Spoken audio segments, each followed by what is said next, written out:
Hello students, welcome to my channel. इस video में मैं डिस्कस कर रही हूँ grade 10 linear equations in two variables के प्रॉब्लम सम्स। तो चलिए शुरू करते हैं। ये प्रॉब्लम सम्स बहुत ही इंपॉर्टेंट है, 4-5 मार्क्स के पूछे जाते हैं। एंट्रेंस एग्जाम में भी ये क्वेश्चंस आते हैं। तो इसमें बहुत ज़रूरी है ये समझना कि क्वेश्चन में क्या दिया है और उस इंफॉर्मेशन में से हम हमारी जो इक्वेशन है वो कैसे बनाएं, वो जो है वो समझना बहुत ज़रूरी है। एक बार हम इक्वेशन बना लेते हैं तो इक्वेशन तो सॉल्व इजीली हो जाती है, पर इक्वेशन बनाना ही एक सबसे बड़ा इम्पॉर्टेंट स्टेप होता है। तो चलिए स्टेप बाय स्टेप समझते हैं क्वेश्चन में से इक्वेशन कैसे हम निकालते हैं और फिर पूरा क्वेश्चन हम स्ट्रीम 20 किलोमीटर्स इन 2 आवर्स। अब जब रिवर होती है, सपोज कि ये जो रिवर है, यहाँ पे मैं एग्जांपल दे रही हूँ आपको, ये रिवर है। तो अगर रिवर का पानी जो है वो ऊपर, ये अप ऊपर डायरेक्शन है और ये डाउनवर्ड डायरेक्शन है, तो रिवर का पानी जो है वो ऐसे फ्लो हो रहा है, ऊपर से नीचे फ्लो हो रहा है, तो उसको बोलेंगे down stream. A man can row down stream, मतलब डाउन स्ट्रीम में जो है पानी के फ्लो के साथ हम जाते हैं 20 kilometers in 2 hours. And upstream, upstream मतलब पानी की डायरेक्शन की अपोजिट होता है। तो नीचे से ऊपर की तरफ जब हम जाएंगे तो उसको बोलेंगे अपस्ट्रीम। अपस्ट्रीम बोलेंगे तो उसमें क्या है कि पानी के डायरेक्शन के अपोजिट हम जाते हैं। तो ये आपकी अंडरस्टैंडिंग के लिए है कि डाउनस्ट्रीम मतलब पानी के फ्लो के साथ, और अपस्ट्रीम मतलब पानी के फ्लो के अगेंस्ट हम हमारी बोट चला रहे हैं या हम ट्रैवल कर रहे हैं, इसका ये मतलब होता है। तो चलिए अभी देखते हैं। A man can row down stream 20 kilometers in 2 hours. मतलब वो डाउन स्ट्रीम मतलब पानी के फ्लो के साथ 20 किलोमीटर्स इन 2 आवर्स बोट चला पा रहा है। तो कैसे करेंगे? And up stream 4 kilometres in 2 hours. और अप स्ट्रीम जा रहा है 4 किलोमीटर ही जा पा रहा है 2 घंटों में, और डाउन स्ट्रीम 20 किलोमीटर जाता है 2 घंटों में। अप स्ट्रीम में क्या है, अपोजिट डायरेक्शन में हम जा रहे हैं पानी के फ्लो से। तो कैसे करना है? तो let the speed of the man in still water be x hours and let the speed of the current be y kilometers per hour. तो हमने जो है पानी का जो फ्लो है उसका जो स्पीड लिया है वो x किलोमीटर्स पर आवर है। The speed of man in still water, जो मैन है उसका जो पानी में जो स्टिल वाटर में जो स्पीड है वो x किलोमीटर पर आवर है। और speed, late the speed of current भी y किलोमीटर पर आवर, और पानी का जो फ्लो है वो y किलोमीटर पर आवर लिया है।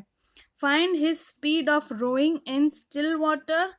क्यों हमने निकाला ऐसा? तो हमको क्या निकालना है? Find his speed of rowing in in the still water. तो इसलिए हमने मैन इन स्टिल वाटर भी x kilometer. And also find the speed of the current. तो इसलिए हमने दूसरा क्या लिया? Suppose let the speed of the current be y kilometers per hour. तो हम कैसे अज्यूम करेंगे? जो हमें फाइंड आउट करनी है वैल्यूज, उसको हम अज्यूम करेंगे। तो यहाँ पे दो चीज़ें निकालनी है, speed of rowing in still water, तो इसलिए हमने लिया speed of man in still water x kilometer, और स्पीड ऑफ द करंट हमने लिया y किलोमीटर पर आवर। तो अब ये हमने अज्यूम किया। अब हमको जो ऊपर इंफॉर्मेशन दी है उसको इक्वेशन में करना है।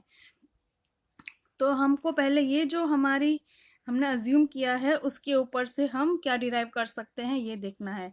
तो स्पीड डाउन स्ट्रीम, अगर हम पानी के फ्लो में जाएंगे तो क्या होगा? हमारी स्पीड बढ़ेगी, तो क्या हो जाएगा? x + y kilometre per hour हो जाएगा। स्पीड ऑफ करंट और हमारी मैन की जो स्पीड है वो दोनों ऐड हो जाएगी। और अपस्ट्रीम जाएंगे मतलब पानी के फ्लो के अपोजिट जाएंगे तो स्पीड कम हो जाएगी, मतलब x - y हो जाएगी हमारी speed, x - y kilometre per hour, क्योंकि वो पानी अपोज करता है मूवमेंट को। तो इसलिए तो स्पीड डाउनस्ट्रीम स्पीड हमारी क्या हो जाएगी? x + y, और अपस्ट्रीम स्पीड होगी हमारी x - y।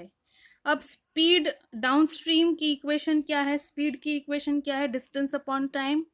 तो कितना डिस्टेंस डाउनस्ट्रीम में कवर हो रहा है, 20 किलोमीटर्स इन 2 आवर्स। तो इसलिए हमको क्या आंसर मिला, 10 किलोमीटर्स पर आवर। ये कौन सी स्पीड थी, हमारी डाउनस्ट्रीम की स्पीड थी। डाउन स्ट्रीम की स्पीड हमने क्या एज्यूम करी है, x प्लस वाई। तो x plus y is equal to 10। ये जो हमें मिला वो हमारा फर्स्ट इक्वेशन मिला।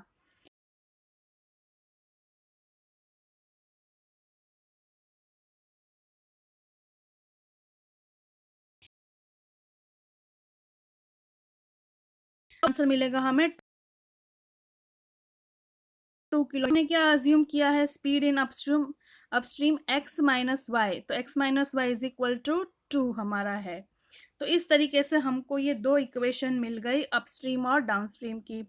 अब इन दोनों इक्वेशन को अगर हम ऐड करेंगे, x plus 10 is equal to y और x minus y is equal to 2, तो हमें क्या मिलेगा, y कैंसिल हो जाएगा, अपोजिट साइन है इसलिए। तो 2x इक्वल टू 12।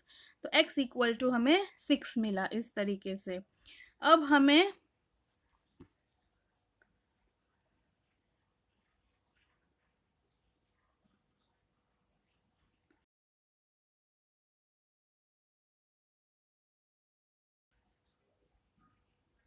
हमें ये वाला देखना है। नेक्स्ट पेज है जो हमारा, पुटिंग x इक्वल टू 6। अब x इक्वल टू 6 डालेंगे इस इक्वेशन में, तो क्या हो जाएगा, x इक्वल टू 6 डालेंगे तो क्या थी हमारी, x plus y is equal to 10। तो यहाँ पे हम डाल रहे हैं x plus y is equal to 10। तो y हमारा हो जाएगा 6, जो है हमारा इज इक्वल टू के ये साइड जाएगा तो माइनस साइन हो जाएगा उसका। तो y is equal to 10 minus 6, तो y इज इक्वल टू 4। दस x इज इक्वल टू 6 और y इज इक्वल टू 4। अब वैल्यू तो हमें मिल गई, x इक्वल टू 6 और x equal y equal to 4। अब इस वैल्यू में से क्या इंटरप्रेट करना है, तो जो लास्ट का सेंटेंस है वो बहुत ही इंपॉर्टेंट है, वो हमेशा लिखना है। Hence the speed of man in still water is 6 kilometre per hour and the speed of current that is y is 4 kilometre per hour. ये जो हमने डिराइव किया उसको हमें वर्ड के फॉर्म में लिखना है, क्योंकि क्वेश्चन में हमें ये पूछा गया है speed of man in still water and speed of the current. तो इसलिए उसको उस सेंटेंस के फॉर्म में आंसर को कंप्लीट करना रहता है। तो आई होप आपको जो ये सम है वो समझ में आया होगा कि अ मैन कैन रो